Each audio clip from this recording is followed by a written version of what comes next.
I have been asked on a number of occasions whether I feel abuse or neglect is more damaging. As someone who has spent the majority of their life dealing with these two extremes, I can honestly say that there is no right answer to this question. When you are subject to the trauma and physical pain associated with abuse, you often find yourself wishing you could just be left alone. However, once you experience the emotional pain and isolation of neglect, you become just as convinced that the abuse would be more bearable. My childhood felt like a constant internal discourse between these two opposing ideas, and even now, 2 years removed from that environment, I find I still cannot come to a conclusive answer.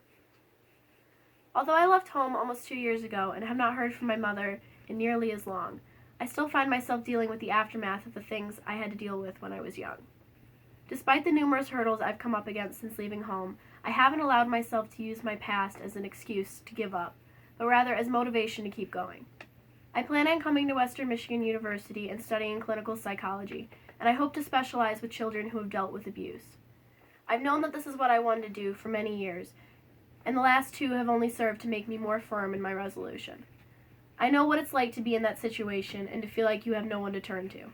I want the opportunity to be that person for someone who really needs to feel like they aren't alone, because I know that if someone had been there for me in that capacity, it would have made all the difference in the world.